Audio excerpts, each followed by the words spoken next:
रहमल्लाहु मन क़रअल फ़ातिहा।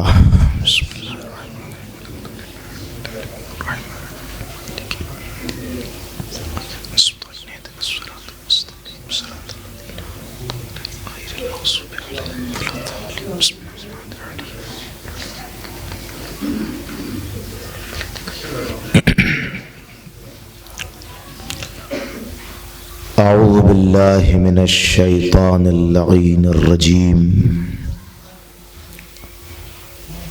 बिस्मिल्लाहिर रहमानिर रहीम।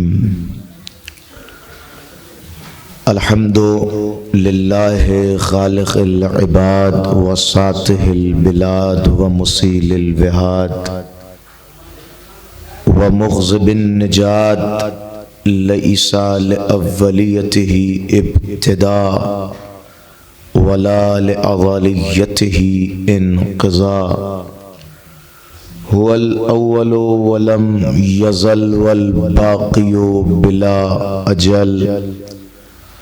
खर्रत लहुल जिबाह व वहदतुहुश शिफ़ा।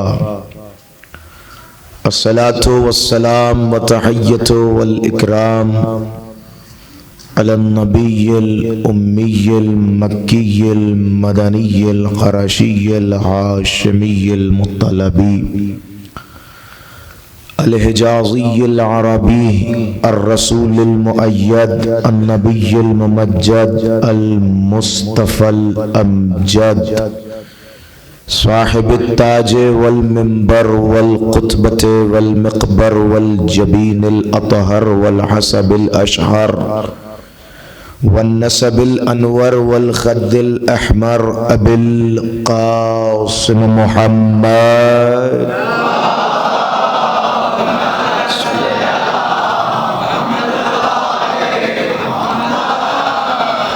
वालिहि तय्यबीन अत्ताहिरीन अल मासूमीन अल मज़लूमीन अल मुंतजबीन अल मुंतखबीन वलानतुद दाइमतुल बाक़ियतु अला आदाइहिम व क़तलतिहिम व गासिबि हुक़ूक़िहिम व मुनकिरि फ़दाइलिहिम व मसाइबिहिम व शुजाअतिहिम व तहारतिहिम व सखावतिहिम व विलायतिहिम व मुनकिरि अतशिहिम अजमईन मिन हीन इला यौमिद्दीन। अम्मा बाद फ़क़द क़ाल रसूलुल्लाह सल्लल्लाहु अलैहि व आलिहि वसल्लम लौ कानल हुस्नु शख़्सन लकानत फ़ातिमा। सलावत पढ़े मौला।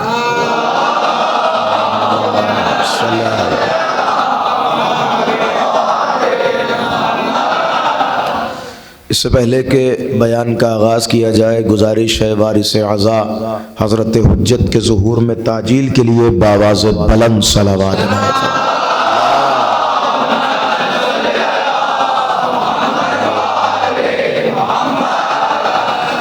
अल्हम्दुलिल्लाह हाशमी ग्रुप की जानिब से मुनक्कदा ये से रोज़ा मजालिस का सिलसिला तकरीबन आज अपने आखिरी मरहले में है। मुझसे पहले आपने बुज़ुर्ग उलमा और खुतबा को समात फरमा लिया और मुकम्मल बयान से आप महजूज हो चुके। ज़ाहिर है कि सवाब की इस वादी में बग़रज़ हुसूल सवाब मैंने भी कदम रख दिया है और अब तो ना हम आपके लिए ना आशना है ना आप हमारे लिए ना आशना है। और गुफ्तगू मैं यहीं से शुरू कर रहा हूँ कि अल्लाह के रसूल ने इरशाद फरमाया कि लौ कानल हुस्नु शख़्सन, अगर तमाम खूबियों को जिस्म दे दिया जाए, लकानत हिया फ़ातिमा, अगर तमाम खूबियों को तमाम तर नेकियों को एक जिस्म में उतारा जाए तो वो जिस्म फ़ातिमा का जिस्म होगा। तवज्जो कर रहे हैं आप? यानी अगर तमाम तर नेकियों को एक जगह जमा कर दिया जाए तो उसे फातिमा कहते हैं। तो मुझे कहने दीजिए कि फातिमा का कलाम नेकी, फातिमा की गुफ्तार नेकी, फातिमा की रफ्तार नेकी, फातिमा की दोस्ती नेकी, फातिमा की मोहब्बत नेकी, फातिमा का खुतबा नेकी, फातिमा का फदक मांगना नेकी, फातिमा का दरबार में जाना नेकी, फातिमा का किसी को अपने जनाजे में ना आने देना नेकी। गौर कर रहे हैं या नहीं कर रहे? इसलिए कि पैगंबर कह गए हैं कि जो भी मेरी बेटी के अंदर है वो नेकी है।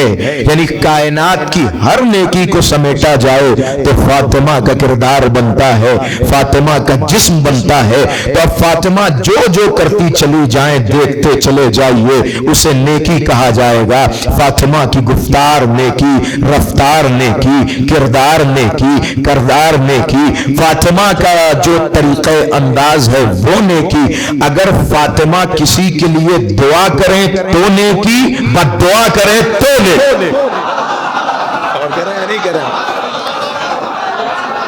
सलामत है, तशरीफ लाएं।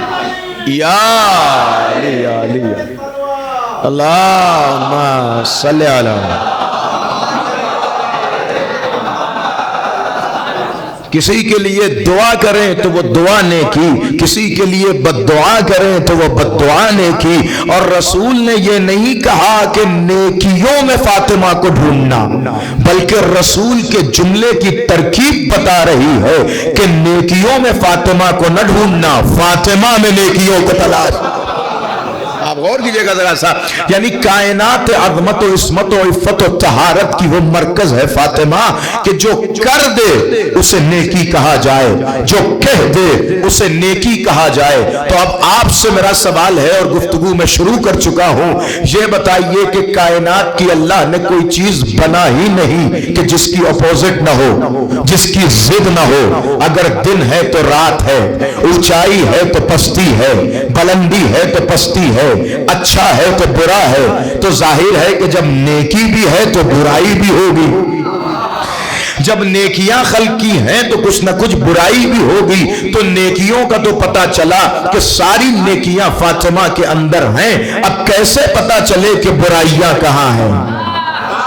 अरे मेरा मजमा सुनना है नहीं भाई, नेकियों का तो पता चला कि सारी नेकियां फातिमा के किरदार में मिलेंगी, सारी खूबियां फातिमा के अंदर मिलेंगी। अब बुराइयां कहां मिलेंगी? किसी औरत का नाम ले लेते, कोई हदीस सुना देते, कोई बात कह देते, कोई मेयार बता देते तो पता चल जाता कि बुराइयां कहां मिलेंगी। लेकिन आपने सिर्फ अच्छाइयों का तारुफ कराया, बुराइयों का तारुफ नहीं कराया। या रसूल अल्लाह, मामला क्या है? जवाब नबुव्वत आएगा कि जब मैंने अच्छाइयां बता दी तो बुराइयां बताने की जरूरत ही नहीं है, तुम खुद ब खुद बुराइयों तक पहुंच जाओगे। करो मेरी हदीस का तर्जुमा, जो फातिमा करे वो नेकी, जो कहे वो नेकी, जो कर दे वो नेकी, जो कह दे वो नेकी, जो फातिमा के पास वो नेकी, जो फातिमा के आंगन में वो नेकी, जो फातिमा के हाथों पे वो नेकी, जो फातिमा की जबान पे वो नेकी। तो फिर मानो जो फातिमा से दूर वो बुराई, जो फातिमा से अदावत। सलामत रहे आप। जो फातिमा से करीब है वो नेकियां बनती हुई नजर आएंगी, और जो शहजादी से दूर दूर नजर आए उसे बुराई कहा जाएगा। अब चाहे कोई औरत शहजादी से दूर हो तब भी बुराई, कोई मर्द शहजादी से दूर, कोई मर्द शहजादी से दूर हो तब भी बुराई, कोई बच्चा शहजादी से दूर हो तब भी बुराई। अगर नेकी बनना है और नेक अपने आप को कहलवाना है तो दरे फातिमा पे आना पड़ेगा, दरे सैयदा पे आना पड़ेगा। और ऐसे नहीं आना पड़ेगा, सरे तस्लीम को खम करना पड़ेगा। शहजादी की अजमतों को सलाम करना पड़ेगा, तब जाके तुम नेक कहलाओगे। और यूं तो कुरान में नेकियों करने, नेकियों वाली बीवियों की तारीफ भरी हुई है। जहां कुरान अहकाम बयान करता है, वही कुरान कुछ मर्दों की भी तारीफ करता है, कुछ औरतों की भी तारीफ करता है। मेयारे कुरान ये है, मिजाज कुरान ये है कि कुरान किसी को भी अधूरा नहीं छोड़ता, बल्कि कुरान में आदम की तारीफ, नूह की तारीफ, इब्राहिम की तारीफ, मूसा की तारीफ, ईसा की तारीफ। वही कुरान ने इस पहलू को भी अकेला नहीं छोड़ा। कुरान में हव्वा की भी तारीफ, कुरान में मरियम की भी तारीफ, कुरान में सारा की भी तारीफ, कुरान में हाजरा की भी तारीफ, कुरान में आसिया की भी तारीफ। लेकिन सिर्फ तारीफ का मामला नहीं है। जहां आदम और हव्वा की तारीफ है, वही काबिल की बुराइयां भी लिखी हुई है। जहां आदम और हव्वा की तारीफ है, वही काबिल की बुराइयां भी लिखी हुई हैं। जहां आसिया की तारीफ है, वही फिरौन का जुल्म भी लिखा हुआ है। जहां इब्राहिम और सारा की तारीफ है, वही नमरूद पे लानत भी लिखी हुई है। जुमला कहो, वही नमरूद पे लानत भी लिखी हुई है। अरे जहां नूह और लूत की तारीफ लिखी है, वही उनकी बीवियों पे लानत भी लिखी। मैं कुरान पढ़ रहा हूं, कुरान से हट के बात नहीं हो रही है, लेकिन मिजाज कुरान यह है कि कुरान अधूरा नहीं छोड़ता, बल्कि तारीफ करता है तो मर्द की भी तारीफ करता है, औरतों की भी तारीफ करता है। हव्वा की तारीफ, सारा की तारीफ, आसिया की तारीफ, मरियम की तारीफ। लेकिन अजीब तरीका है कुरान का। कुरान जब तारीफ करने पे आता है तो बीवियों का नाम नहीं लेता। तवज्जो कीजिएगा, बीवियों का नाम नहीं लेता। ये मिजाज कुरान है, ये कुरान का कल्चर है कि कुरान बीवियों का नाम नहीं लेता। हव्वा की तारीफ की तो कहा इमरात आदम, आदम की बीवी अच्छी थी। सारा की तारीफ की तो कहा इमरात इब्राहिम, इब्राहिम की बीवी अच्छी थी। आसिया की तारीफ की तो कहा इमरात फिरौन, फिरौन की बीवी अच्छी थी। गौर कर रहे हैं, पूरे कुरान में एक बीवी का नाम लिया गया जिसे मरियम कहते हैं। क्यों नाम लिया? इसलिए कि उनका कोई शौहर ही नहीं था। जो शौहरदार बीबियां थी, कुरान का मिजाज ये था, तरीका ये था कि जब उनका तारुफ कराता था तो उनके शौहर के जरिए कराता था। हव्वा पहचानी गई आदम के जरिए, सारा पहचानी गई इब्राहिम के जरिए, हाजरा पहचानी गई इब्राहिम के जरिए, आसिया पहचानी गई फिरौन के जरिए। गौर किया आपने? यानी मिजाज कुरान ये है कि जब किसी खातून की तारीफ करता है तो उसके शौहर के जरिए उसका तारुफ कराता है। आदम की बीवी ऐसी थी, इब्राहिम की बीवी ऐसी थी, नूह की बीवी ऐसी थी, लूत की बीवी ऐसी थी। यानी कायनात के सारे शौहर अगर नबी हो तो उनकी बीवियों का तारुफ उनके शौहरों के जरिए होता है। उनकी बीवियों को उनके शौहर के जरिए पहचाना जाता है, पहचानवाया जाता है। लेकिन अल्लाह रे कमाल फातिमा, इफ्तिखार फातिमा, बुलंदी फातिमा, किरदार फातिमा, रफ्तार फातिमा, गुफ्तार फातिमा, अजमत फातिमा, इफ्तिखार फातिमा, कौसर फातिमा, अजमत फातिमा, करामत फातिमा, इल्लत फातिमा, सखावत फातिमा, शोहरत फातिमा, वनय फातिमा, बंदगी फातिमा, इबादत फातिमा, तहारत फातिमा, सुहद फातिमा, तक़वा फातिमा। सलामत रहें। या अली, या अली,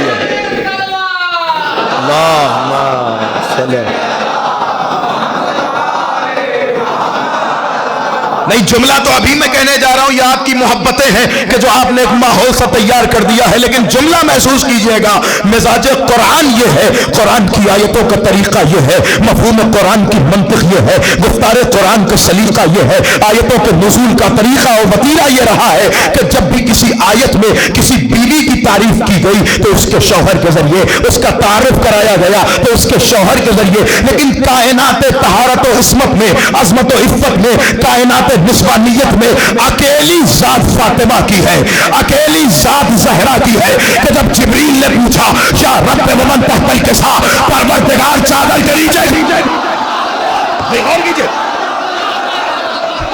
जब जिब्रील ने पूछा या रब वमन तहतल किसा, परवरदिगार चादर के नीचे कौन है, तो अल्लाह ने यह नहीं कहा कि अली की बीवी है, बल्कि कहा अली के साथ।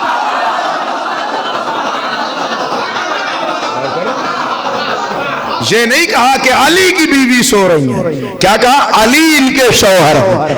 यानी कायनात की हर औरत अपने शौहर के जरिए पहचानवाई जाती है, लेकिन ये बुलंदी फातिमा है कि फातिमा के बुलंद शौहर को फातिमा के जरिए पहचानवाया जाए।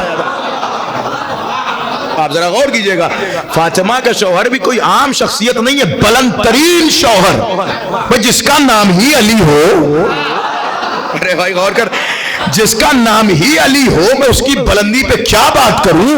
उस बुलंद शौहर का भी जब तारुफ कराया जाता है तो बीबी के नाम के जरिए तारुफ कराया जाता है, फातिमा के जरिए तारुफ कराया जाता है। सवाल यह पैदा होता है कि क्यों बीबी के नाम के जरिए तारुफ कराया गया। अब जाहिर है कि इस उन्वान पे अक्सर उलमा ने अपने अपने एतबार से बात की है और आपने सुना भी होगा, लेकिन एक नहज शायद कि आप तक न पहुंची हो, वो आपकी खिदमत में अर्ज करना चाहता हूं। वो भी एक आलिम की मेहनत, उन्होंने किताब में लिखा अगर रज़ा मुक़द्दम ने, वहां से मैं आपकी खिदमत में अर्ज कर रहा हूं कि अल्लाह ने फरिश्तों के दरमियान अली का तारुफ फातिमा के जरिए क्यों करवाया। देखिए तवज्जो रखिएगा, वो एक बड़ा प्यारा जुमला लिखते हैं, कहते तारुफ का तरीका यह होता है कि जब आदमी खुद बहुत बड़ी पर्सनालिटी बन जाता है, खुद बहुत बड़ी शख्सियत बन जाता है, तो वो अपने तारुफ में किसी का मोहताज नहीं होता। लेकिन हां कोई शख्स आया, आप शख्सियत भी है, पर्सनालिटी भी है, अपने वजूद में बाकमाल भी है, लेकिन आप उसे नहीं पहचानते। अब आपको जब उसका तारुफ पूछना होता है या जानना होता है कि ये कौन है, तो आपको उसका नाम बताया जाए तो आपके शक में और इजाफा हो जाएगा, भाई हमें नाम ही नहीं पता ये है कौन। मैं मिसाल दे दूं अपने जवान भाइयों के लिए। अभी तो खैर मुझे, मैं पहली साल जब यहाँ आया, कोई किसी ने पूछा कि मौलाना कौन है, आपने कहा यूसुफ मशदी। पलट के दूसरा सवाल होगा यूसुफ मशदी कौन है। जाहिर सी बात है, जब वो मुझे नहीं जानता, मेरा नाम नहीं जानता, तो उसका सवाल अब तारुफ ये होगा कि इसी अमिलों में, इसी जगह, इसी सरजमीन पे जिससे मेरी दोस्ती रही हो, आप उसके जरिए तारुफ करवाएंगे कि फला को जानते हो, वो कहेगा हाँ। आप कहेंगे मौलाना उनके दोस्त हैं, मौलाना उनके भाई हैं, मौलाना उनके रिश्तेदार हैं मसलन। इसका मतलब तारुफ जब कराया जाता है तो किसी ऐसे के जरिए कराया जाता है जिसे वो पहले से जानता हो। आखिरी आदमी तक तवज्जो चाहता हूं मैं। जब तारुफ कराया जाता है तो किसी ऐसे के जरिए कराया जाता है जिसे वो पहले से जानता हो, उसके जरिए आप तारुफ कराते हैं। भाई मलाइका ने पूछा ये कौन है, तो अल्लाह ने इंतखाब फातिमा ही इसलिए किया कि फरिश्ते फातिमा को पहले से पहचानते थे। नहीं, मैंने बगैर दलील के जुमला कह दिया, लिहाजा बात शायद वाज़ेह नहीं हुई। मैं दलील आपकी खिदमत आलिया में देता हूं और दलील में हदीस पढ़ता हूं हजरत इमाम जाफर सादिक अलैहिस्सलातु वस्सलाम।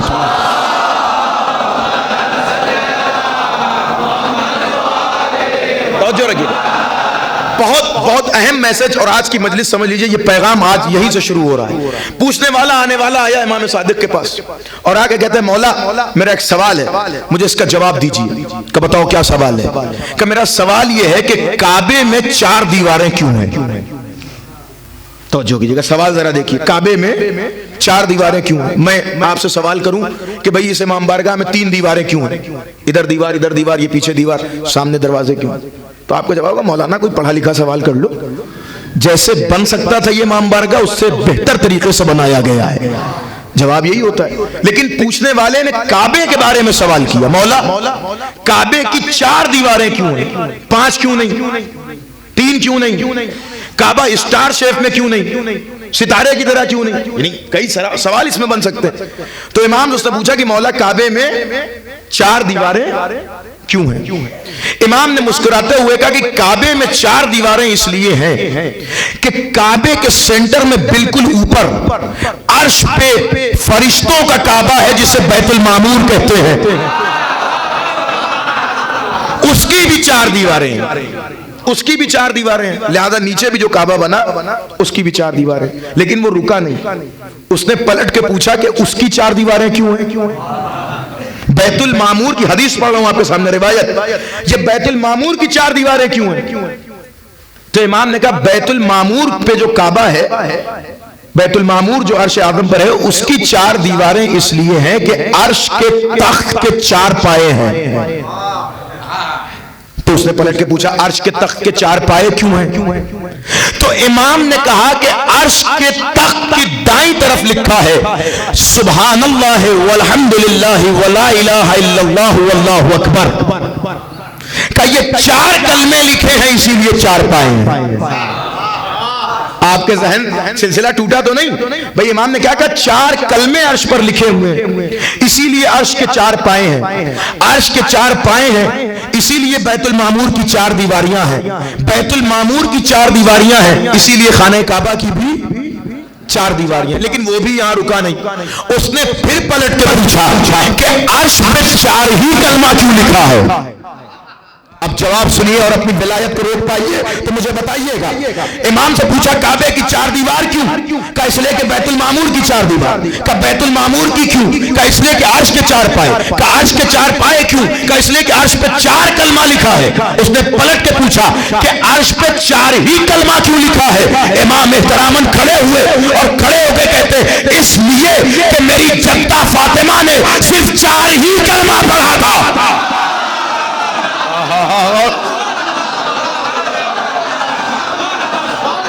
आप गौर कर रहे हैं या नहीं कर रहे? मेरी जद्दा फातिमा ने सिर्फ 4 ही कलमे पढ़े थे, लिहाजा 4 लिखे गए। अगर मेरी जद्दा 5 कलमा पढ़ती तो अल्लाह 5 कलमे लिखता। फिर मुझे कहने दीजिए कि अगर 5 कलमे होते तो काबे की 5 दीवार होती। लेकिन जैसे ही इमाम ने ये जुमला कहा उसने फौरन परेशान होकर कहा मौला ये कब की बात आप कर रहे हैं? कब आपकी जद्दा ने 4 कलमे पढ़े? फिर इमाम ने रिवायत इरशाद फरमाई कहा सुनो, एक जमाना था कि जब न लाहूत था न बरहूत था, न जमीन थी न जमान था, न मकीन थी न मकान था, न सितारे थे न सैयारे थे, न इबादत थी न हैबत थी, न कुन था न फका था, न नूर था न जुल्मत, न सितारे न सैयारे न कहकशा न नूर, न किंदीले न शम्स न कमर न सैयारे, कुछ नहीं था न जन्नत की खुशबुएं थी न जहन्नम की आतिशें थी, कुछ भी खल्क नहीं हुआ था। अल्लाह ने एक नूर को खल्क किया, फिर उस नूर को 2 हिस्सों में तकसीम किया, फिर उन 2 हिस्सों को 14 नूर में तकसीम कर दिया। उस 2 हिस्से को 14 हिस्सों में तकसीम कर दिया। कब? फिर जब उस नूर की जबीन नूरानियत से अर्क नूरानियत टपकना शुरू हुआ तो अल्लाह ने उस अर्क नूरानियत से फरिश्तों को खल्क कर दिया। उस अर्क नूरानियत से फरिश्तों को खल्क कर दिया।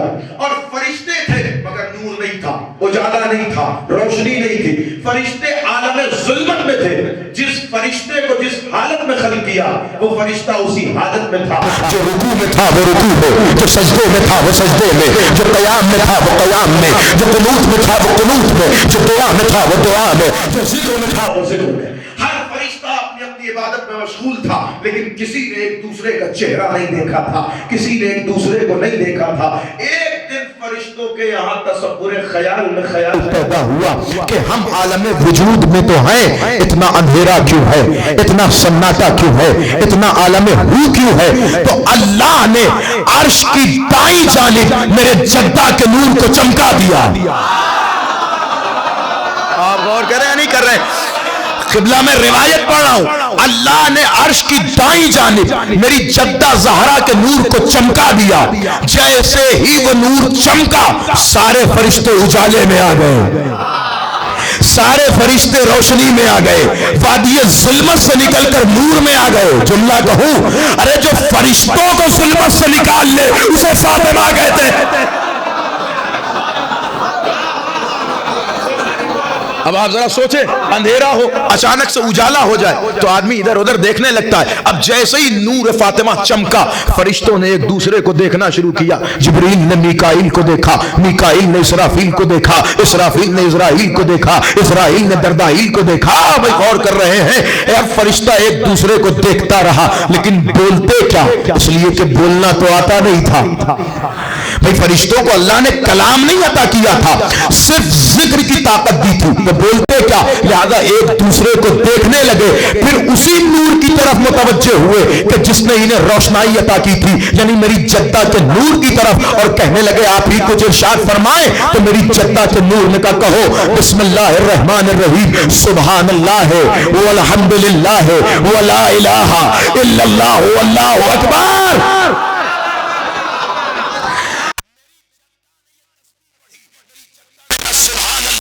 फरिश्तों ने कहा सुभान अल्लाह, अल्हम्दुलिल्लाह, फरिश्तों ने कहा अल्हम्दुलिल्लाह। मेरी जद्दा ने कहा ला इलाहा इल्लल्लाह, फरिश्तों ने कहा ला इलाहा इल्लल्लाह। मेरी जद्दा ने कहा वल्लाहु अकबर, फरिश्तों ने कहा वल्लाहु अकबर। इमाम कहते हैं कि फरिश्ते आज तक वही तस्बीह पढ़ रहे हैं। नहीं पहुंचा मेरा जुमला, नहीं पहुंचा मेरा जुमला। अरे हम समझते थे कि सिर्फ हम तस्बीह सैयदा पढ़ रहे हैं। भाई हम समझते थे कि हम तस्बीह सैयदा पढ़ रहे हैं, लेकिन इमाम की रिवायत में बताया कि अर्श पे बैठे हुए मलाइका भी सैयदा की सिखाई हुई तस्बीह पढ़ रहे हैं, यानी फरिश्ते सैयदा की सिखाई हुई तस्बीह पढ़ रहे हैं। तो मुझे जुमला कहने दीजिए, यानी फरिश्तों की पहचान ये है कि वह फातिमा की तस्बीह पढ़ते हैं। अरे भाई गौर कर रहे हैं नहीं कर रहे? फरिश्तों की पहचान ये है कि वह फातिमा की सिखाई हुई तस्बीह पढ़ते हैं। अब अगर किसी को जमीन पे चलते फिरते फरिश्ते देखना हो तो शियों की बस्ती में देख।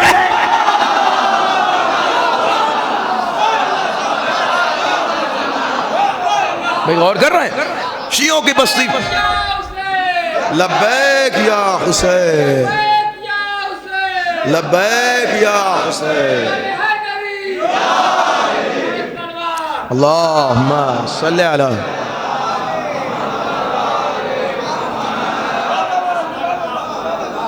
देखिए रिवायत आपने सुन ली गौर से या नहीं, कि बीबी ने उस वक्त ये चार कलमे कहे, सुभानअल्लाह वल्हम्दुलिल्लाह वला इलाहा इल्लल्लाह वल्लाहु अकबर।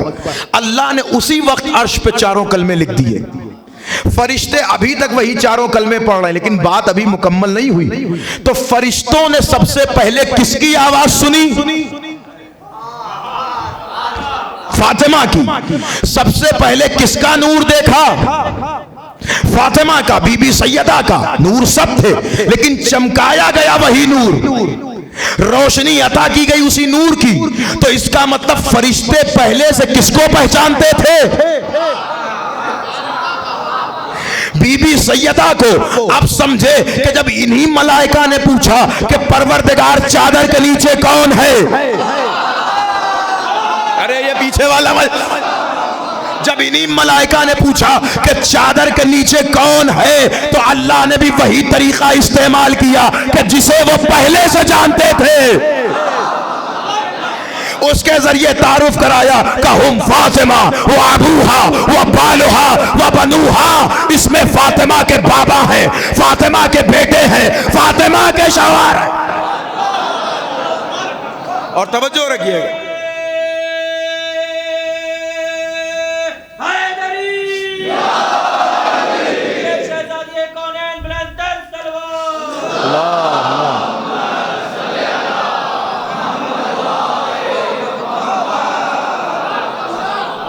लेकिन ये रिवायत तो मैं मुकम्मल करूंगा ना, और आखिरी आदमी तक, आखिरी मजमे तक तवज्जो चाहता हूं। भाई मकाम फातिमा क्या है, रुतबा फातिमा क्या है? छठा मासूम कह रहा है कि बीबी ने चार कलमे बोले, तो वहां चार कलमे लिखे गए। वो चार कलमे थे, इसलिए अर्श के चार पाए, अर्श के चार पाए थे, इसलिए बैतुल मामूर की चार दीवारें, बैतुल मामूर की चार दीवारें थी, इसलिए काबे की। इसका मतलब अगर सैयदा तस्बीह न पढ़ती, अरे भाई मेरा मजमा कहां है? भाई इमाम कह रहे हैं कि सैयदा ने चूंकि तस्बीह पढ़ी और चार ही पढ़ी, लिहाजा काबे की चार दीवारें हैं। तो मुझे कहने दो कि ये सारा आलम इस्लाम हर नमाज से पहले सैयदा का शुक्रिया अदा करे। अगर सैयदा ना होती तो तुम्हें काबा ना मिलता।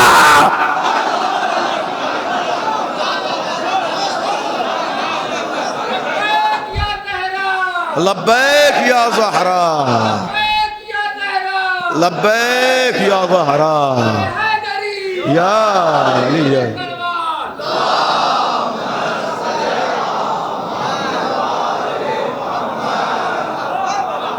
और सिर्फ फर्श वालों की बात नहीं, अर्श वालों को भी काबा ना मिलता। भाई गौर कीजिएगा, ये मकाम सैयदा है या जुमला बदलूं, ये एहसान अलीयो फातिमा है। ये एहसान अलीयो फातिमा है कि फातिमा ने काबा बनवाया है, अली ने काबे को बसाया है। भाई गौर कर रहे हैं नहीं कर रहे?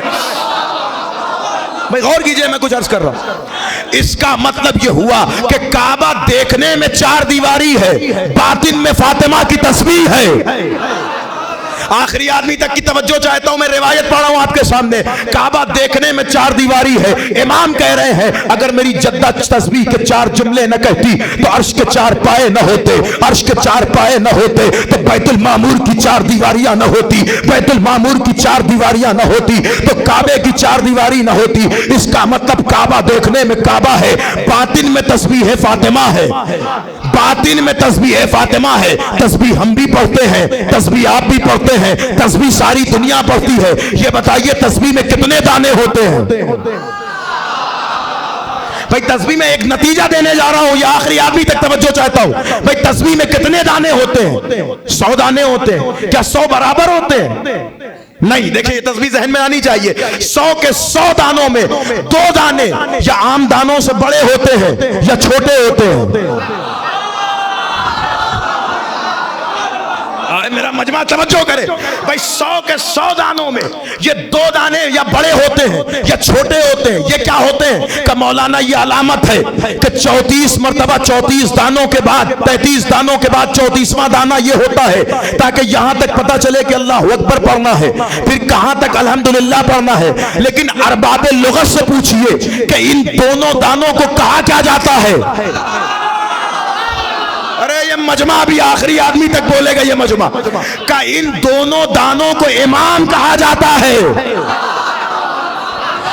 अच्छा तवज्जो रखिएगा, ये तस्बीह में दोनों इमामों को रखा क्यों जाता है? का इसलिए रखा जाता है कि ताकि तस्बीह में और हार में फर्क रहे। अगर ये दोनों इमाम ना हो तो ये कंठमाला बन के गले में पड़ने के काम आए, तस्बीह पढ़ने के लायक नहीं होगी।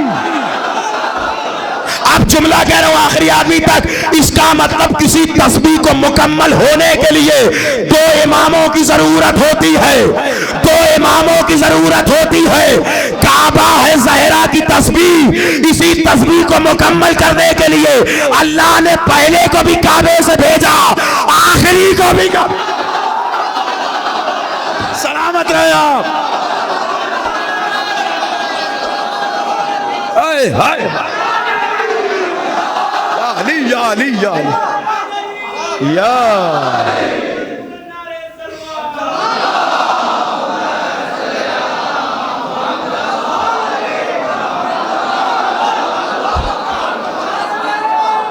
सलामत रहे।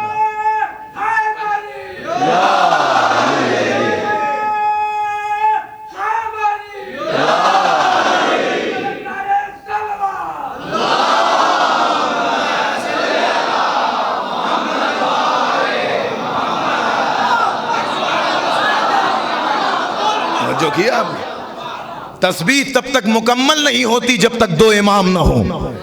चूंकि काबा तस्बीह है फातिमा था, लिहाजा पहले को भी काबे से भेजा गया, आखिरी को भी काबे से भेजा जाएगा। और जब पहला आया तो काबे में दर बना के आया। ये पुराना दर खोल के नहीं आया, अपना दर बना के आया।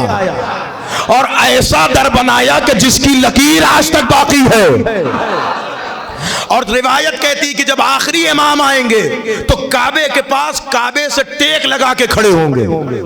ये रिवायत है कि आखिरी इमाम काबे के दीवार से टेक लगा के खड़े होंगे। टेक लगा के आप भी हज करने जाते हैं, किसी की हिम्मत है कि काबे से टेक लगा के खड़े हो जाए? है किसी की जुर्रत? वो जो मुतव्वे टहल रहे हैं वहां, उनसे कहिए कि काबे से टेक लगा के खड़े हो जाओ। ये जो बिदअतों के फतवे हैं, भाई क्यों टेक लगा के नहीं खड़े हो सकते? कहने लगे अल्लाह का घर है, अल्लाह का घर है, लिहाजा हम टेक लगा के नहीं खड़े हो सकते। लेकिन रिवायत कह रही है कि 12वां इमाम काबे से टेक लगा के खड़ा होगा। तो आइए 12वें इमाम से पूछते हैं, क्या तुम अपनी दुनिया में मुशाहिदा कर लो, दूसरे के घर के पास तुम अपने तरीके से नहीं खड़े हो सकते। अरे मेरा दूसरे के घर के पास तुम जाके स्टाइल में खड़े नहीं हो सकते। वो जब चाहेगा तुम्हें भगा देगा। जाके दूसरे के घर के पास स्टाइल नहीं मार सकते, जब चाहेगा तुम्हें अपने दरवाजे से भगा देगा। लेकिन अगर किसी का अपना घर हो, हाय हाय हाय, किसी का अपना घर हो तो वो जैसे चाहे खड़ा हो, चाहे दीवार पे हाथ रख के खड़ा हो, चाहे दीवार पे टेक लगा के खड़ा हो। इसलिए कि जब घर अपना है तो बोलेगा कौन? जब घर अपना है तो बोलेगा कौन? रिवायत बता रही है कि इमाम ज़माना, आखिरी इमाम, काबे की दीवार से टेक लगा के खड़े होंगे। शायद जमाने को बताएंगे, अरे जो घर मेरे बाबा का सचा खाना।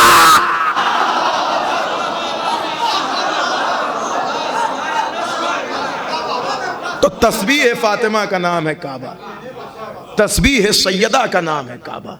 और फरिश्ते पहले से सैयदा को पहचानते थे, लिहाजा सैयदा के जरिए तारुफ पंजतन कराया गया। तवज्जो रखिएगा। और सैयदा जात ही, वो जात ही है सैयदा, वो मकाम ही है सैयदा का, कि कल भी अली सैयदा के जरिए पहचाने गए और आज भी अली का हक खिलाफत फातिमिया के जरिए पहचानवाया जा रहा है। गौर कीजिएगा, मसला सिर्फ अय्याम फातिमिया का नहीं है, मसला अय्याम फातिमिया यानी अली की खिलाफत, अय्याम फातिमिया यानी ज़हरा का हक, अय्याम फातिमिया यानी अली की विलायत का ऐलान। भाई सैयदा ने किया क्या? सैयदा ने किया क्या? अमीरुल मोमिनीन की विलायत का ऐलान किया। तवज्जो रखिएगा जनाब सैयदा, सुनिए। एक दिन गिरिया फरमा रही थी, एक साहब ने देखा बीबी चादर ओढ़े हुए गिरिया कर रही है कब्र रसूल पर। तो उनके दिल में जरा सा दर्द पैदा हुआ, कहने लगे बीबी आपका गिरिया अच्छा नहीं लगता, क्यों गिरिया कर रही हैं? बीबी ने पलट के सवाल किया, तुम गदीर में थे या नहीं थे?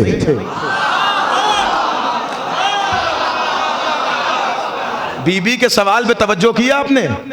बात चल रही है फातिमिया की, शहजादी ने पहुंचा दी गदीर, यानी बताया कि फातिमिया का गदीर से राबता है। इसीलिए जो फातिमिया के खिलाफ बोल रहा है, समझ जाइए गदीर के खिलाफ बोल रहा है। बीबी से कहने लगा आप गिरिया क्यों कर रही हैं, आप रो क्यों रही हैं? तो बीबी ने पलट के पूछा तुम गदीर में थे या नहीं थे? उसने कहा मैं गदीर में था। कहा बताओ गदीर में क्या हुआ था? कहा गदीर में आपके शौहर की विलायत का ऐलान हुआ था। तो कहा अब तुम मेरे शौहर को क्यों छोड़ गए, अब तुम मेरे शौहर का साथ क्यों नहीं दे रहे? तो उसने पलट के वही कहा जो 1400 साल बाद घिसे पिटे लोग कहते हैं। उसने कहा बीबी शहजादी, अगर खिलाफत अली का हक है तो अली के पास तो अभी भी वही तलवार है जो खैबर में चली, जो खंदक में चली। तो अली से कहिए अपनी जुल्फ़िकार उठाएं, बाहर आएं, हम भी अली के साथ खड़े हो जाएंगे।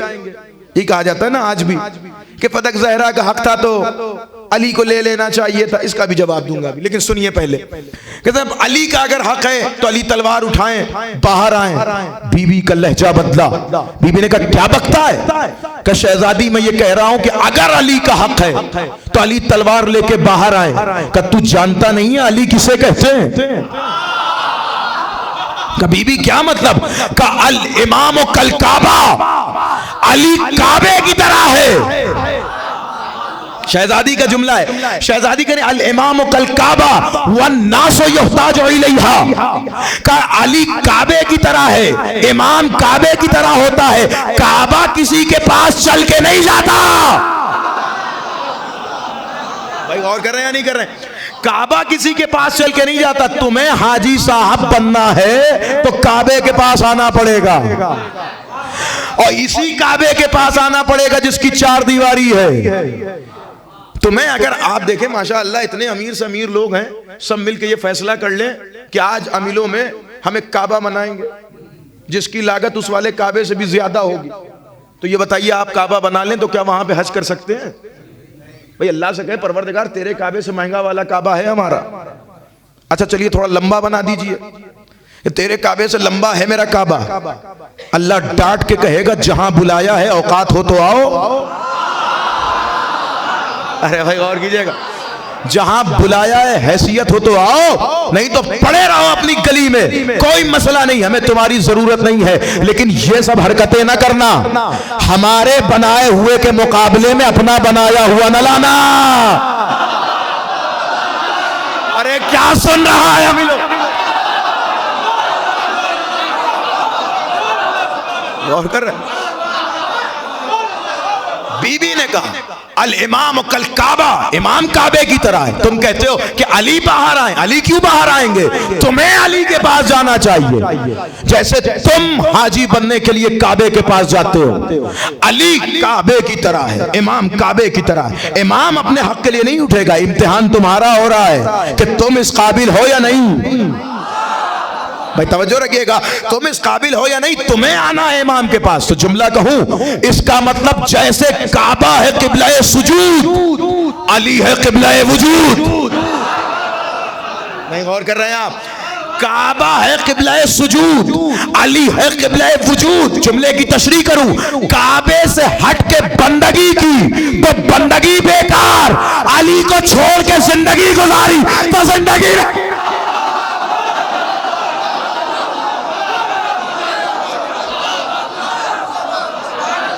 तवज्जो कीजिएगा, सलामत रहें। जिंदाबाद, जिंदाबाद, मुर्दाबाद, मुर्दाबाद।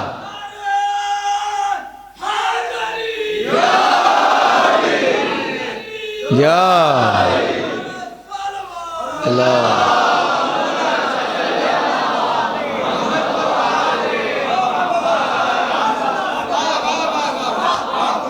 अली से हट के जिंदगी गुजारी तो जिंदगी बेकार है। अली तुम्हारी जिंदगी को संवारने नहीं जाएंगे, अली तो अपने घर से भी फैज़े हिकमत जारी कर रहे हैं। तुम्हें जिंदगी संवारनी है तो यहां आना पड़ेगा। तुम्हें अली क्यों जाएंगे भाई दुनिया के दरवाजे पे कि लाओ खिलाफत मेरा हक है, जो नुसैरियत की खुदाई को ठुकरा दे। और तुम्हारे चंद सिक्कों के खिलाफ ज़हरा ने फरमाया, बीबी ने कहा जुमला है कि अल इमाम कल काबा, अल अली कल काबा, अली काबे की तरह है। तुम्हें आना पड़ेगा अली के पास, अली नहीं जाएंगे तुम्हारे पास। मगर ये सवाल तो आपके जहन में बैठ गया ना कि सवाल क्या है कि अली का हक था तो अली ने लिया क्यों नहीं? यही बीबी के लिए फदक के लिए भी कहा जाता है कि फदक बीबी का हक था तो अमीरुल मोमिनीन ने अपने दौरे खिलाफत में वापस क्यों नहीं लिया? देखिए मैं पिछले साल, मुझे लास्ट ईयर पूरा याद है कि मैंने क्या पढ़ा था। मैं मुकम्मल तारीख़ फदक पढ़ चुका हूँ, लेकिन अहम तरीन 2 एतराज़ात फदक पे किए जाते हैं, उसका जवाब देके गुफ्तगू आगे बढ़ जाएगी। एक तो यही है कि साहब जब अली का हक था तो अमीरुल मोमिनीन ने वापस क्यों नहीं लिए फदक? तो अली खलीफा है, तुम सिखाओगे अली को खिलाफत कैसे करनी है? चौथाई से ही मान तो लिया ना अली को, जब मान लिया तो अली के काम पे एतराज़ क्यों? अली ने लिया हो ना लिया। और दूसरा मसला ये है कि ये सवाल कोई आपका नहीं है, ये सवाल 1400 साल पुराना है। यही सवाल हजरत इमाम जाफर सादिक अलैहिस्सलाम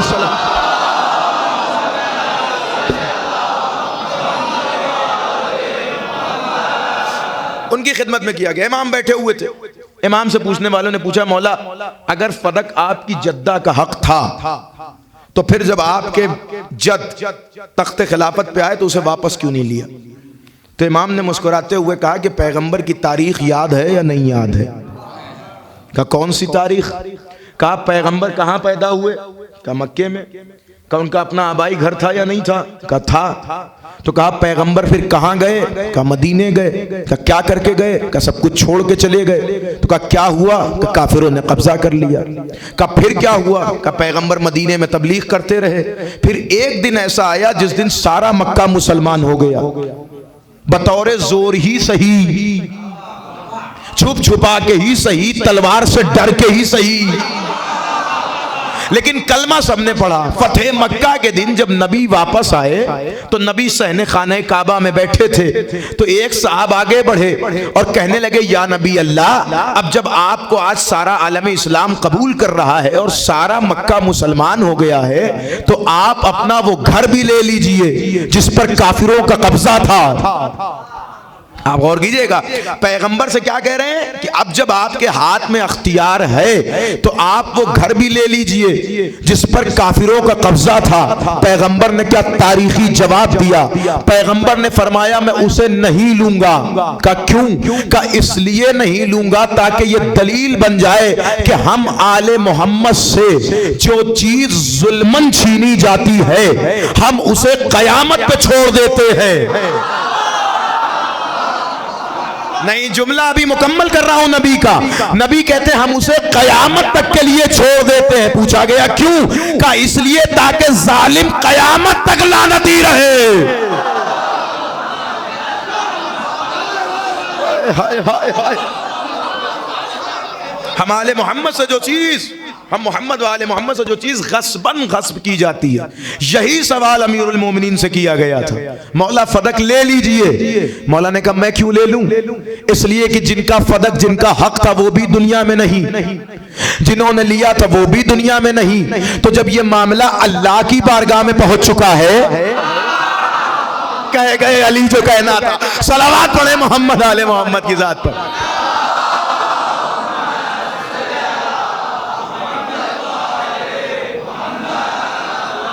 तवज्जो रखिएगा, ये मसला है, ये तारीखी हक़ाइक़ हैं। बड़े अदब और अंदाज के साथ तारीखी हक़ाइक़ पे बात करने की कोशिश की जानी चाहिए। तवज्जो रखिए। और एक सवाल और किया जाता है फदक पर, दूसरा बहुत बड़ा सवाल है कि साहब फदक का मामला क्या था? जनाब सैयदा तो इस्तेमाल करती नहीं थी फदक। जनाब सैयदा तो फदक इस्तेमाल नहीं करती थी। कौन इस्तेमाल करता था? जनाब सैयदा के हाथ में। लेकिन उससे जो 20,000 दीनार कम से कम आमदनी है जो आती थी, वो कहाँ खर्च होती थी? फुकरा में, मसाकीन में, गुरबा में, उन्हीं में तकसीम होती थी। जनाब सैयदा अपने ज़ाती मफाद के लिए थोड़ी इस्तेमाल करती। ठीक है, लेकिन खूब जनाब सैयदा के हाथ में फदक नहीं रहा, ले लिया गया जनाब सैयदा से। तब भी काम तो वही हो रहा था। मतलब फिर भी जो फदक से माल आता था वो गुरबा में बढ़ जाता था, फुकरा में तकसीम हो जाता था, सब लोगों में तकसीम हो जाया करता था। तो काम जो सैयदा कर रही थी वही सैयदा के बाद भी हो रहा है। तो इस मसले पे बोलना ही नहीं चाहिए, इस मसले पे झगड़ा ही नहीं करना चाहिए। तो झगड़ा कौन कर रहा? हम तो एहतजाज कर रहे हैं। देखिए, तवज्जो रखिएगा, झगड़े में और एहतजाज में फर्क है। एहतजाज कुरान का हक है। एहतजाज के लिए कुरान कहता है कि जो गलत हुआ है उस पर बोला जाए। और ये इंसान की, तवज्जो रखिएगा, ये इंसान की फितरत में शामिल है कि इंसान एहतजाज करे। अरे भाई, आप सबसे पहली बार जब सिगरेट पीते हैं तो खांसी आती है। ये क्या है? ये खांसी क्यों आ रही है? ये फेफड़े का एहतजाज है आपके जुल्म के खिलाफ। तवज्जो रखिएगा, ये पहली बार जो सिगरेट पिया जा रहा है तो खांसी इसीलिए आ रही है कि ये फेफड़ा खिलाफ जुल्म एहतजाज कर रहा है। और बताया जा रहा है कि इंसान की फितरत में एहतजाज है। और अगर एहतजाज फदक फातिमा ने न किया होता तो हम भी न करते। लेकिन खुतबा फदक आज तक मौजूद है। अल्लामा इब्न अबी याफूर, अहले सुन्नत के बहुत बड़े आलिम, किताब बलागातुन निसा, उसमें लिखा है खुतबा फदक। बहरहाल, तो काम तो वही हो रहा था फदक के जो जनाब सैयदा कर रही थी, और अभी भी हो रहा है। तो आपको फिर मसला क्या है? तो देखिए भाई, मसला ये है कि छठे इमाम के दौर में हज़रत इमाम जाफर सादिक अलैहिस्सलाम,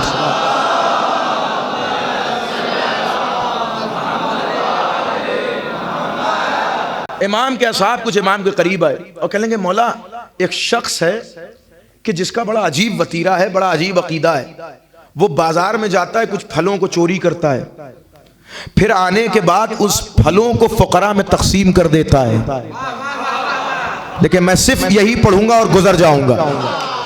फुकरा में तकसीम कर देता है, बांट देता है। और हम जब उसे मना करते हैं कि ये गलत काम है तो वो कुरान की आयत पढ़ देता है और हम चुप हो जाते हैं। क्या आयत पढ़ता है? कब वो कुरान की आयत पढ़ देता है, बिस्मिल्लाहिर्रहमानिर्रहीम, मन जाअ बिल हसनते, जो भी एक नेकी करेगा फलहू अशरु अमसालहा, उसके लिए 10 बराबर है। वह मंजा बिस्सय्यत, और जो एक गुनाह करेगा उसे उसका एक ही अजाब दिया जाएगा। तो मैंने बाजार से चोरी की, एक गुनाह किया, उसे गुरबा में तकसीम कर दिया, फुकरा में बांट दिया, एक नेकी की, तो मुझे 10 सवाब मिला, एक अजाब मिला। तो अगर मेरा एक अजाब एक सवाब को कम भी कर दे तब भी 9 में फायदे में हूं। तो इमाम ने कहा तुम क्या कहते हो? तो मौला से कहने लगे कि जब हम कुरान की आयत सुनते हैं तो खामोश हो जाते हैं। आपने गौर किया, वो अपने गलत अकीदे पे कुरान की आयत रखता था, अपने गलत अकीदे पे कुरान की आयत रखता था। इसका मतलब बगैर आले मोहम्मद के कुरान पढ़ा जाए तो कुरान ही से आदमी गुमराह हो जाता है।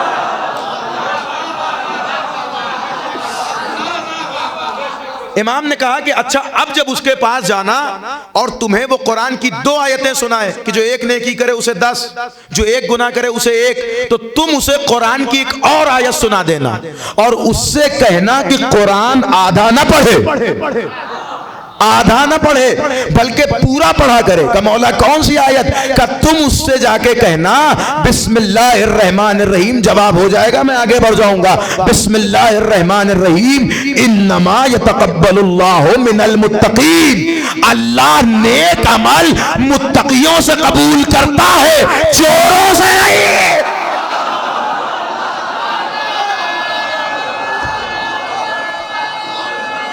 सलामत रहे।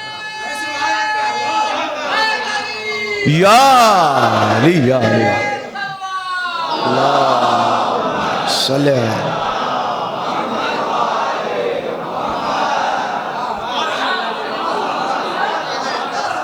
लिहाजा अज़मत बीबी सैयदत निसाइल आलमीन को पहचानने की जरूरत है कि फातिमा किसे कहते हैं। क्या फरमाया? लौ कानल हुस्न शख्सन, अगर सारी नेकियां जमा हो जाए तो फातिमा बन जाएंगी। इसका मतलब वजूद फातिमा, पैकर फातिमा नेकियों का पैकर।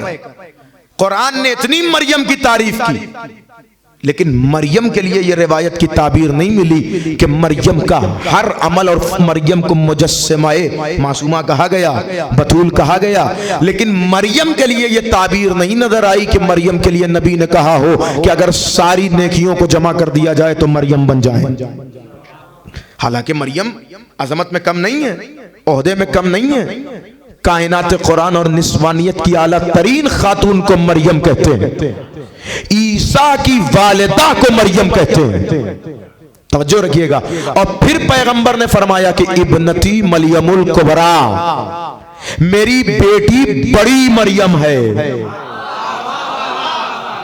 यह पैगंबर की हदीस है। पैगंबर ने फरमाया मेरी बेटी बड़ी मरियम है। फिर छोटी मरियम कौन है?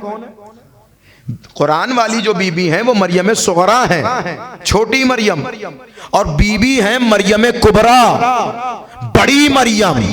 तो जब छोटी मरियम किसी से रुख फेर ले, भाई गौर कर रहे हैं या नहीं कर रहे हैं? भाई कुरान के वाक़े, कुरान की वादियों में वाक़यात मौजूद हैं कि जब बीबी हजरत ईसा को लेके आई तो लोगों ने एतराज किया, अल्लाह का हुक्म आया कि आप इनसे कलाम न करें, इनके कलाम का जवाब न दें, रुख फेर लें। तब आप छोड़िए, सोचिए कि जब छोटी मरियम किसी के कलाम का जवाब न दे, जब छोटी मरियम किसी के कलाम का जवाब न दे वो जलील होता है, तो अगर बड़ी मरियम किसी के सलाम का जवाब, गौर कर रहे हैं आप? बिनती इब्नती मरियमुल कुबरा, मेरी बेटी मरियम कुबरा है। और ऐसा ही नहीं कहा, जाइए देखिए तारीख में, जनाब मरियम जब वक्त वफात करीब आया जनाब मरियम का, और मलकुल मौत जनाब मरियम की रूह लेने आए, तो जनाब मरियम बुलंदी पर आ करती थी, पहाड़ की बुलंदी पे, और जनाब ईसा अपने काम के लिए पहाड़ से नीचे आया करते थे, जॉब के लिए जो भी काम करते थे उसके लिए नीचे आया करते थे। तो जनाब मरियम को बेपनाह मोहब्बत थी जनाब ईसा से। ये रिवायत में मौजूद है कि हत्ता बाप की भी मोहब्बत जनाब ईसा की निस्बत में मरियम को दी गई थी। यानी माँ वाली मोहब्बत तो आई है, प्लस बाप की मोहब्बत भी मरियम के दिल में है ईसा की निस्बत से। तो जब मरियम ने मलकुल मौत को देखा तो मलकुल मौत से मरियम ने कहा थोड़ी देर रुक जाओ, मेरा बेटा नीचे से ऊपर आ जाए। मलकुल मौत ने कहा हमें इजाजत नहीं है। कहा अच्छा एक काम करो कि मुझे इजाजत दो कि मैं नीचे चली जाऊं। का मुझे इजाजत नहीं है। इसका मतलब मरियम की सारी अजमत महफूज, लेकिन ये तय है कि मलकुल मौत उनके लिए रुका नहीं। अरे कहां है मेरा मजमा, मैं क्या अर्ज कर रहा हूं। मरियम की तमाम तर अजमतें महफूज, लेकिन यह भी तय है कि मलकुल मौत उनके दरवाजे पे रुका नहीं, उनकी मौत उनकी वफात के वक्त रुका नहीं। तो मानो कि मरियम कुबरा उसे कहते हैं जिसकी इजाजत के लिए मलकुल मौत दरवाजे में खड़ा। और कहता है कि जब सैयदा इजाजत दे तब मलकुल मौत घर के अंदर दाखिल हो, तब मलकुल मौत घर के अंदर दाखिल होगा। मरियम बड़ी बाअज़मत खातून, बड़ी बाइज्जत खातून, बड़ी बाशरफ खातून, लेकिन खातून कुरानी है, खातून महशर नहीं है। तवज्जो करिएगा, पैगंबर ने फरमाया कि मरियम अपने जमाने की औरतों की सरदार है। यह भी रिवायत है, मरियम अपने जमाने की औरतों की सरदार है। ज़हरा आदम से लेके कयामत तक के सारी औरतों।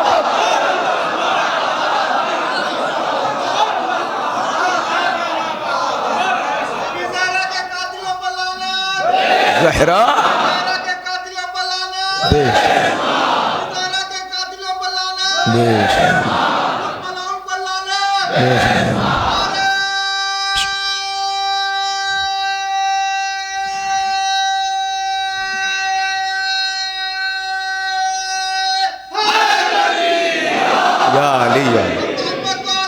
मिलके अल्लाहुम्मा सल्ली अलैहि।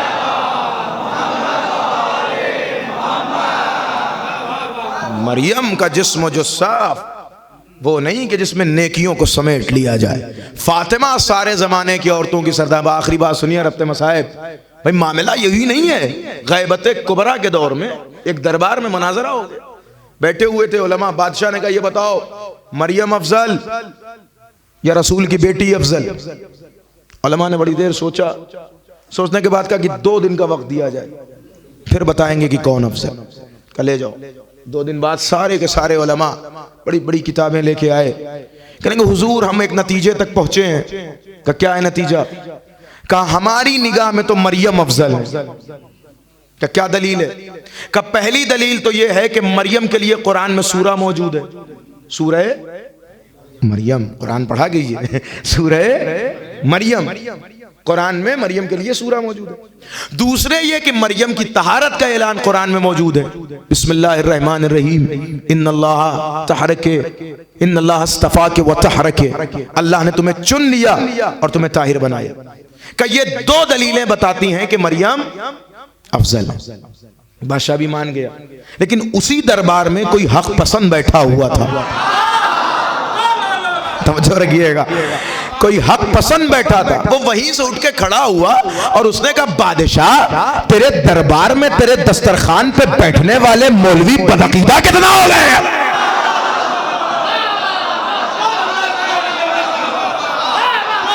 कितने बदअकीदा हो गए हैं मौलवी। बादशाह की तेरवियों पर बुलाएगा, आगे आओ। उसे आगे बुलाएगा, खैरियत तो है, तेरी हिम्मत कैसे हुई मेरे दरबार के मौलवियों की इहानत करने की? का मैं इनकी इहानत नहीं कर रहा, इन्हें बदअकीदा कह रहा हूं। का क्यों? का देखा नहीं ये कह रहे हैं कि मरियम फातिमा से अफजल है। तो बादशाह ने कहा इनके पास दलीलें हैं, अगर तुम्हारे पास दलीलें हैं तो तुम भी बयान करो, और नहीं दलील है तो तुम्हें यही तुम्हारे जुर्म की सजा में कत्ल कर दिया जाएगा। मेयार अली वालों को बताया गया कि या तो हक बोलना है या तो सूली पे चढ़ना है। का दलीलें दो। का अगर दलील दे दिया तो का सारा दरबार मानेगा। तो उसने कहा, उस हक पसंद ने कहा सुनो फिर दलील। का इन्होंने पहली दलील ये दी कि मरियम के लिए सूरा मौजूद है, लिहाजा मरियम अफजल। मेरी दलील सुनो, ये कहते हैं कि मरियम के लिए सूरह मरियम मौजूद है, तो मरियम वो बीबी है जिसके लिए कुरान में एक सूरा मौजूद है। फातिमा वो बीबी है जिसके लिए कुरान में 2-2 सूरह मौजूद है। का कौन से 2 सूरे? का सूरह कौसर भी फातिमा की शान में है, सूरह हलता भी सैयदा का कसीदा।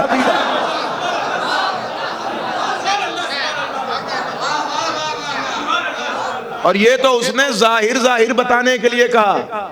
मुझ जैसा कोई मौलवी होता तो मैं तो कह देता कि पूरा कुरान सैयदा की फजीलत में है, इसलिए कि ये तो इमाम अस्कानी ने भी लिखा है भाई कि कुरान में जहां जहां फजीलतें हैं वो आले मोहम्मद की हैं। 300 आयतें तो सिर्फ बुतूल के शौहर की शान में नाजिल हुई, ये तो इमाम अस्कानी लिख रहे हैं। बहरहाल तो मैं अर्ज कर रहा था कि उसने कहा कि कुरान मजीद में 2 सूरा फातिमा के लिए, सूरह कौसर और सूरह हलता, जिसे सूरह दहर कहते हैं, सूरह इंसान कहते हैं।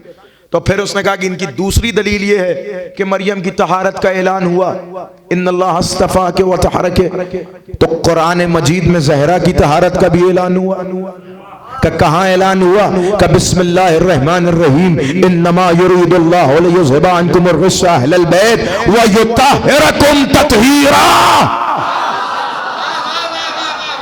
का अब दोनों की तहारत का ऐलान जरा गौर से सामने रख के पढ़ो। जब मरियम की तहारत का ऐलान हुआ तो एक मर्तबा लफ्ज़ ताहिर कहा गया, जब सैयदा की तहारत का ऐलान हुआ तो कहा व युत्तहिरकुम तत्हीरा।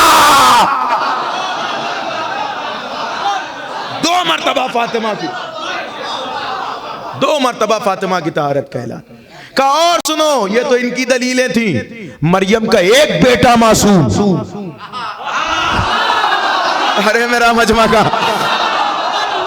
मरियम का एक बेटा मासूम, ज़हरा के 11 बेटे मासूम। का मरियम का एक बेटा था, मासूम था, लेकिन शहादत नहीं मिली, आसमान पे उठा लिया गया। ज़हरा के 10 बेटे मकाम शहादत पे फाइज नजर आ। नहीं, अब जुमला सुनिएगा, निचोड़ दे रहा हूं पूरी मजलिस का। फिर उसके बाद कहता है मैं कितनी दलीलें दूं मरियम पे अफजलियत की। ऐसा करते हैं, दलीलों को यही रोकते हैं। मैं भी इंतजार करता हूं, तुम भी इंतजार करो, मैं भी रुकता हूं, तुम भी रुक जाओ, हम भी मुंतजिर हैं, तुम भी मुंतजिर हो जाओ। एक ऐसा दिन आएगा जिस दिन ज़हरा का बेटा भी आएगा, मरियम का बेटा। अरे भाई गौर कीजिए, मैं भी इंतजार कर रहा हूं, तुम भी इंतजार करो। उसी दिन फैसला होगा जिस दिन ज़हरा का बेटा आएगा, ऊपर से मरियम का बेटा आएगा। ज़हरा का बेटा नमाज पढ़ाएगा, मरियम।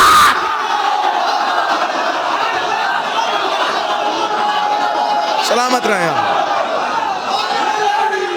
जिंदाबाद जिंदाबाद मुर्दाबाद मुर्दाबाद।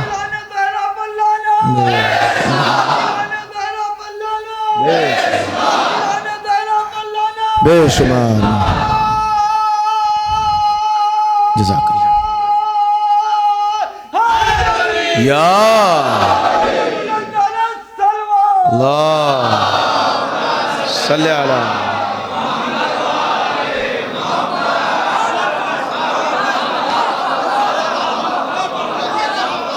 उसी दिन फैसला कर लेना जिस दिन मरियम का बेटा पीछे खड़े होकर नमाज पढ़ रहा होगा और ज़हरा का बेटा आगे खड़े होकर इमामत फरमा रहा होगा।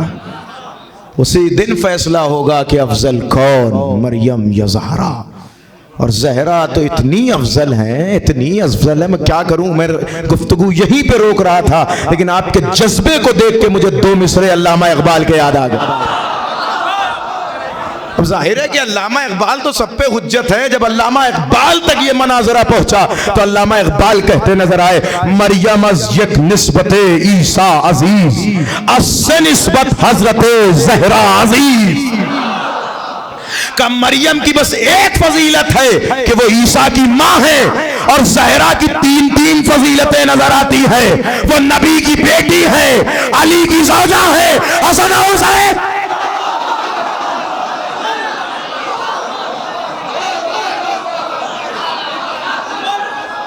सलामत रहे या या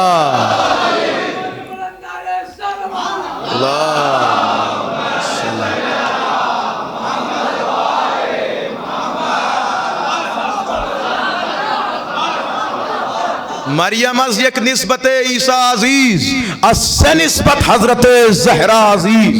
और फिर मैं आखिरी के 2 मिसरे पढ़ रहा हूं, सुन लीजिए, दिल थाम के बैठिएगा।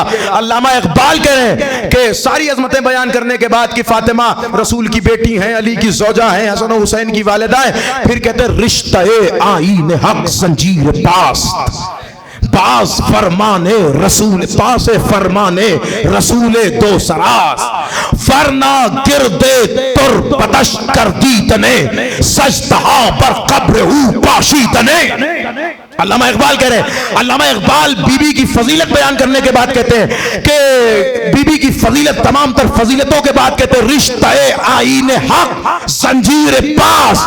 अल्लामा इकबाल कहते हैं कि मुझे शरीयत की जंजीरों ने जकड़ा हुआ है। सुनिए सुनिए मिसरा सुनिएगा, वो कहते हैं रिश्ते आईन हक जंजीर पास, मुझे शरीयत की जंजीरों ने जकड़ा हुआ है। पास फरमाने रसूल तो सरास, रसूल की बनाई हुई शरीयत की बेड़ियां मेरे पैरों में पड़ी हुई है। सजदहा बर खाके हूं पाशी दने, वो कहते हैं कि अगर मुझे शरीयत इजाजत दे दी तो मैं काबा छोड़कर सैयदा की कब्र पे सजदा।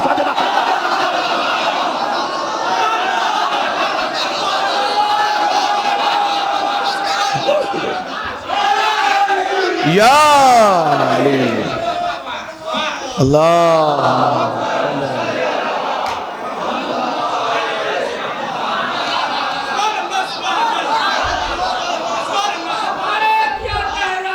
लब्बैक या ज़हरा, लब्बैक या ज़हरा, लब्बैक या महदी, लब्बैक या महदी या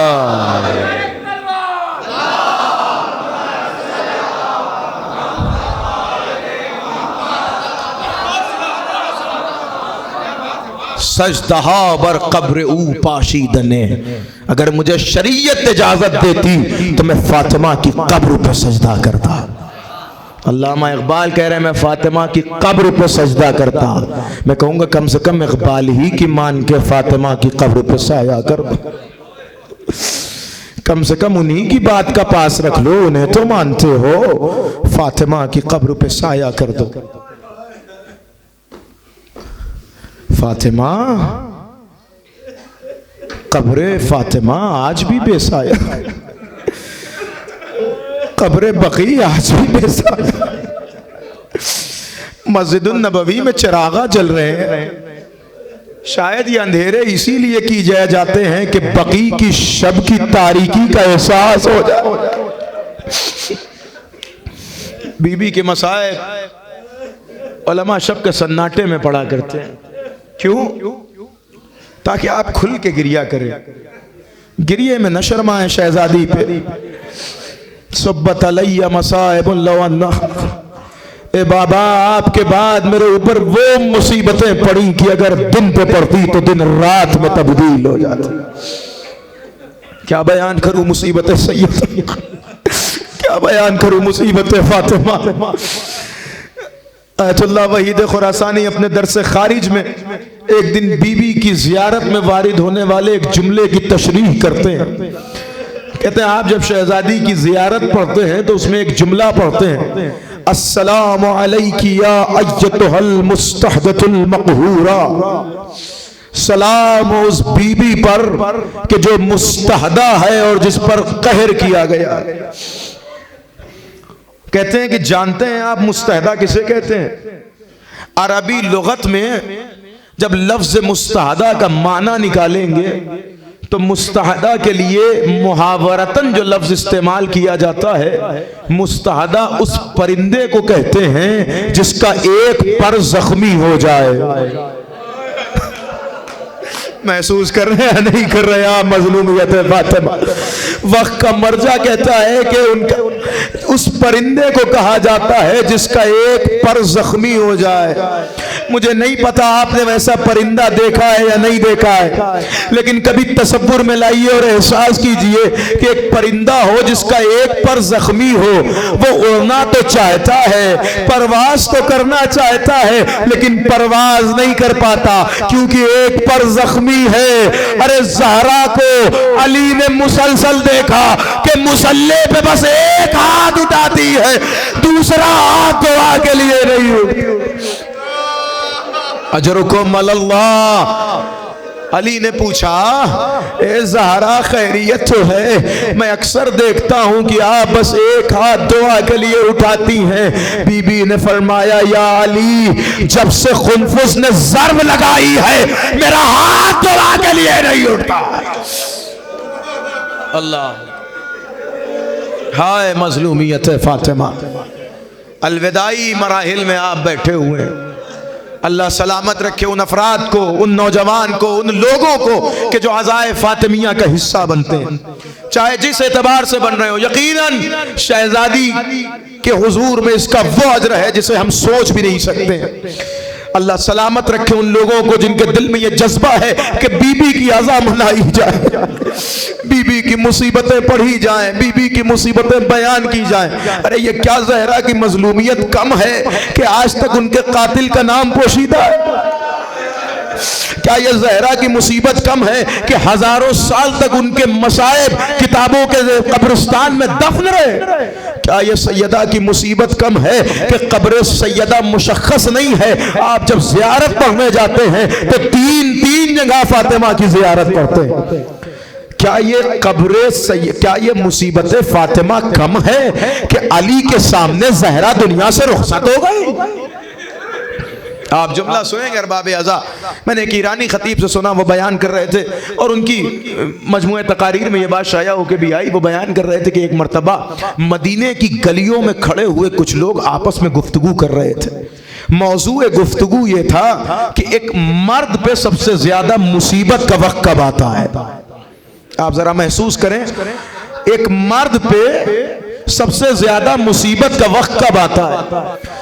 सारे अफराद जमा थे, आपस में बात करने लगे। एक ने उनमें से कहा, एक मर्द पे सबसे ज्यादा मुसीबत और सबसे ज्यादा एक मर्द को गुस्सा तब आता है जब उसका एक लौता बेटा उससे कुछ मांगे और वो उसे दे ना पाए। दूसरे ने कहा, नहीं, एक मर्द पे सबसे ज्यादा मुसीबत का वक्त तब होता है जब उसकी ज़ौजा कोई चीज मांगे और वो अता ना कर पाए। एक ने कहा, नहीं, एक मर्द पे सबसे ज्यादा मुसीबत का वक्त तब होता है जब उसका जवान बेटा मर जाए। इसी तरह अपनी अपनी राय दे रहे थे। उसी में अमीरुल मोमिनीन तशरीफ लाए। जैसे ही अली आए सब खामोश हो गए। अली ने पूछा, क्या गुफ्तगू कर रहे थे? कहा, या अली, हम आपस में गुफ्तगू कर रहे थे कि एक मर्द पे सबसे ज्यादा मुसीबत का वक्त कब आता है। अली ने कहा, क्या बयान हुआ? कहा, या अली, ये बयान हुआ। अली ने दाएं देखा, बाएं देखा, जब किसी गैर को न पाया तो अली कहते, मैं बताऊं एक मर्द पे मुसीबत का वक्त कब आता है? कहा, या अली बताइए। कहा, जब उसके सामने उसकी ज़ौजा पे हाथ उठाया जाए। जज़ाकुमुल्लाह, जज़ाकुमुल्लाह। और वह वसीयत की जंजीरों में कैद हो। या अली, तुम्हारे सामने फातिमा की पसलियां तोड़ दी जाएंगी, उम्मत की फलाह के लिए तलवार ना उठाना। या अली, तुम्हारे सामने ज़हरा दुनिया से रुखसत हो जाएंगी, उम्मत की फलाह के लिए तलवार ना उठाना। और बाबे अज़ा मख्तल का फिक्रा है कि जब अली मस्जिद में बैठे हुए थे, ज़हरा घर में दुनिया से रुखसत हो गई। हसन और हुसैन आए, अस्मा ने बिठाया, अस्मा का चेहरा देखा, बच्चे समझ गए, दौड़े हुए हुजरे में पहुंचे, माँ को न पाया, भागे मस्जिद की तरफ। और हसनैन दौड़े हुए मस्जिद की तरफ आए, अली के चेहरे की तरफ देखा, अली ने बच्चों का चेहरा देखा, अली समझ गए। बच्चे चीख के कहते हैं, बाबा, अम्मा न रही, ए बाबा, अम्मा रुखसत हो गई। फिक्रा है रिवायत का कि अली उठे मेहराब से और अली दौड़े, और ऐसे दौड़े कि कई मर्तबा गिरे, गिर के फिर उठे। जज़ाकल्लाह। कई मर्तबा उठे, गिरे और गिर के फिर उठे और पहुंचे ज़हरा के करीब। अजीजों, किस आलम में नबी की बेटी दुनिया से गई? नाहिलतुल जिस्म, जिसका जिस्म खुल गया था। फिकरा रिवायत का ज़ियारत में है, वनाहिलतुल जेस, बीबी का जिस्म घुल गया था, बीबी का गोश्त हड्डियों से अलग हो रहा था, बीबी दुनिया से रुखसत हुई, अली जहरा के करीब पहुंचे, जहरा अली आया है, क्या बात नहीं करोगे? ज़हरा अली से क्या गुफ्तगू नहीं करोगी? ज़हरा अली को क्या रुलाती हुई छोड़ जाओगी? ए ज़हरा, पर ये जुमला कहना था कि ज़हरा बीबी का कोई जवाब ना आया। अली ने तड़प के कहा, फातिमा कल्लिमनी या फातिमा, ए फातिमा अली से कलाम करो। अले ये जुमला कहना था कि फातिमा की मैयत में हरकत हुई। जज़ाकल्लाह जज़ाकल्लाह। अली ने एक मर्तबा ज़हरा का चेहरा देखा, कहे